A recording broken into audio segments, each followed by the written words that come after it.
Prismatic Hunter easily has the best kit out of all three classes, and it works well with a variety of exotics, but all you need is two of them to have the highest DPS class in the game. Here's a full breakdown on how to set up your Celestial Nighthawk Prismatic Hunter. Now, if you don't know what this exotic helmet does, with its perk Hawkeye Hack, Precision Final Blows reduce the cooldown of your super, modifies Golden Gun to fire a single high damage shot, targets defeated by that shot, give you super energy, and explode. The main thing is that it turns your Golden Gun into just a high damage one shot, which is really good for precision damage. Now, the exotic weapon that pairs up really well with the helmet is going to be the Still Hunt Sniper from the Final Shape. There's a whole quest line for it. It's really fun. I don't want to ruin that for you, but with its perks, Cade's Retribution, pick up Orbs of Power or land precision hits to charge this weapon's super bar. Once full, you can hold the reload button and allow you to fire Golden Gun shots. Now, normally you get 3, but when pairing it with the helmet, it actually turns the sniper into a one-shot Golden Gun as well. We also have Polygonal Rifling with short action stock.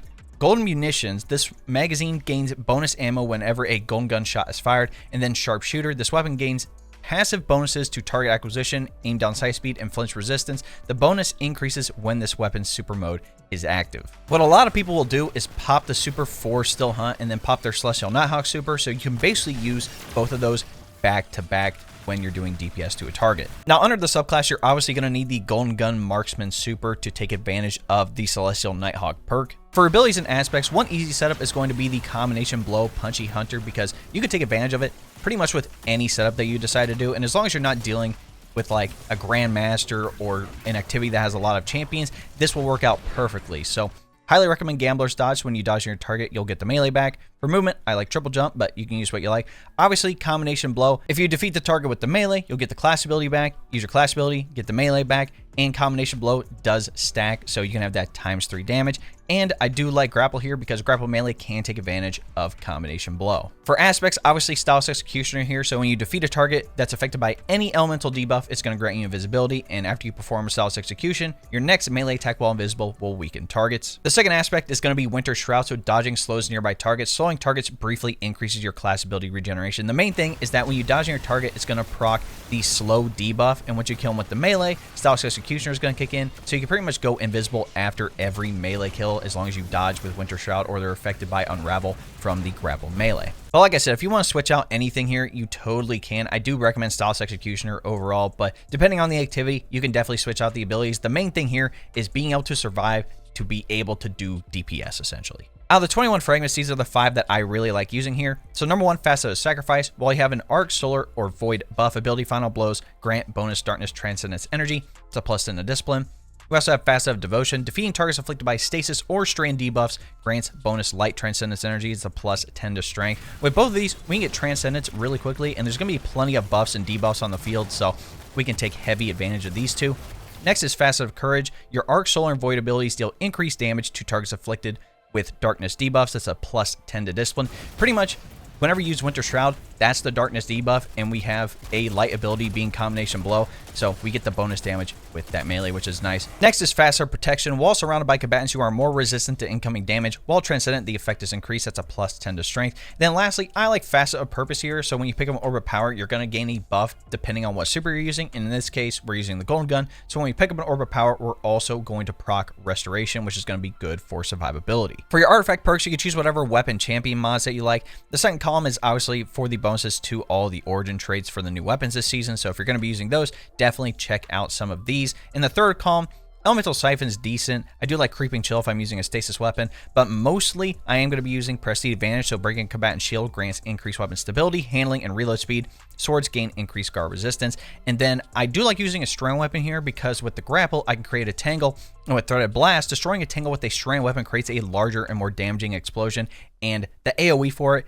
is just huge. In the fourth column, I do like Counter Energy when dealing with champions. Void Hegemony is pretty good because if I have the Prismatic subclass equipped and I weaken targets with something like the Snare Bomb, I will get a small Void Overshield, which is pretty good. But the main two to pick up would be number 1, Radiant Orbs. So while you have that Prismatic subclass equipped, picking up an Orb of Power makes you Radiant. And then with Galvanic Armor, while we have the Prismatic subclass equipped, incoming damage from combatants is reduced while amplified, and after you get a couple melee kills with combination blow, you will become amplified. In the final column, I do like Prismatic Transfer, especially if I'm going to be playing with a team, but mostly I am going to be using Shield Crush here. So while you have Woven Mail, Frost Armor, or Avoid Overshield, your melee recharges faster and deals increased damage, and while you're amplified or radiant, your grenade recharges faster and deals increased damage. And then lastly, Transference, so you gain increased grenade and melee damage while Transcendent, and then weapon vulnerables while Transcendent refund light and dark energy after Transcendence ends. Now, since we already talked about using Still Hunt as your exotic weapon, this is going to take up the energy slot. What should you use in the kinetic and heavy slots? In the kinetic slot, I personally like a Strand Primary. Again, I have this Crafted Rufus's Fury here, and again, when I create the Tangle from the Grapple melee, I could take advantage of Threaded Blast for the big AoE damage, or I have a Stasis Primary that can proc a Stasis debuff, something like, Headstone, being able to freeze a target when it creates a Stasis Crystal and whatnot.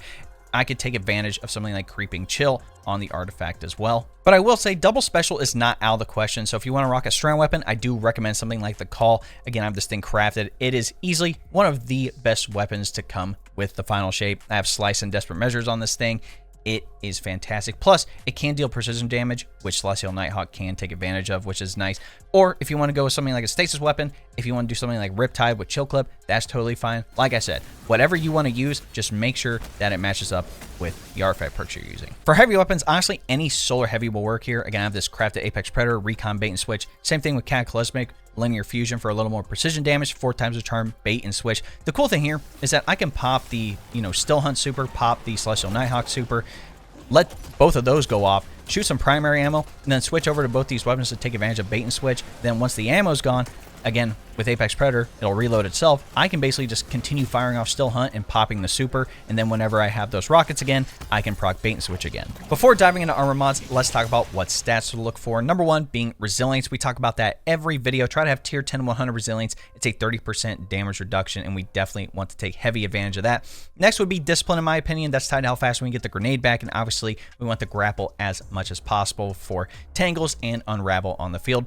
You don't need to focus on mobility or strength because you're going to get both those back with combination blow. So the next viable option is going to be intellect. That is tied to how fast we can get the super back, and we definitely want the super back as quickly as possible. On the helmet, I like a siphon mod that matches up with my primary weapon so I can create orbs with those. So whether I'm using the strand or a stasis weapon, I would recommend one of those siphon mods.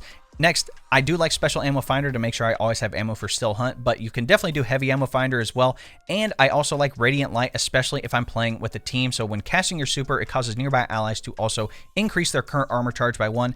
Allies that have a different super element than you increase armor charge by 2, and as we know, armor charges are going to be good for increased weapon DPS. On the gauntlets, I'm running double impact induction, so when I cause damage with my melee, it's going to reduce my grenade cooldown, and I'm also using heavy-handed, so my power melee final blows will create orbs of power. Note, there is a 10-second cooldown, but to be honest, you're not really going to notice, considering if you have combination blow times 3, you're just going to be punching everything anyway. On the chest piece, I like Harmonic Reserves, which translates to Solar Reserves, so I have more ammo for Still Hunt and my Solar Heavy Weapon. And then for resistance mods, you can use what you like depending on what activity you're doing. On the boots, I like Recuperation, so I get health back each time I pick up an Orb of Power. This is more of a just-in-case thing, but it is good for survivability. Then I also like double Solar Weapon Surge, so your Solar Weapons gain a small bonus to damage while you have any armor charge. Your armor charge now decays over time. Essentially, when you collect Orbs of Power, you'll gain armor charges. With this build, you can have a maximum of 3 armor charges, and with any of these blue mods, it puts a 10-second timer on the armor charge, so at 3 armor charges, we have 30 seconds of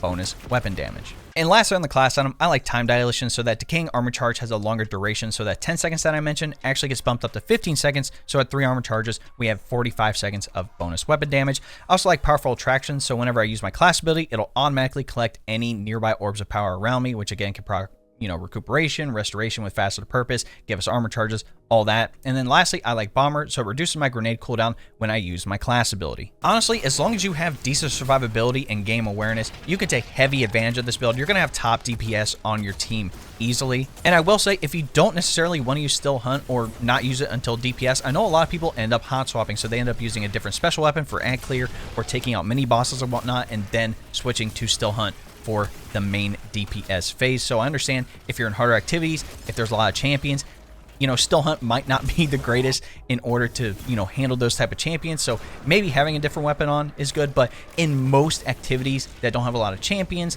that aren't at the Master or Grandmaster level, this build is going to cook regardless. But that, ladies and gentlemen, is my Celestial Nighthawk Prismatic build. Let me know what you guys think in the comments. I'm actually going to put the dim link for this build in the description, so if you want to copy everything that I'm using, down to the subclass, the armor mods, the weapons, even the drip if you'd like, that will include ornaments and shaders as well. So, you know, copy it, test it out, and come back to this video and let me know what you like using with this build in particular. Like I said, there's plenty of things you can switch out depending on what activity you're doing. In any event, if you enjoyed watching, be sure to drop a like on the video, subscribe to the channel, and turn on that bell next to notifications so you don't miss out on any other final shape builds I'm going to be dropping here on the channel. If you didn't know, we live stream here on YouTube and then also over on Twitch. Again, there's going to be the Salvation's Edge raid, there's going to be the new activity to get the exotic class items, the co-op mode, there's going to be plenty of stuff to do, so if you want to hop in for any of that, again, hop in the chat, and then also, if you want to be proactive, join my Discord. Again, people are going to be looking to play activities together, so hop on in. We're also talking about anime,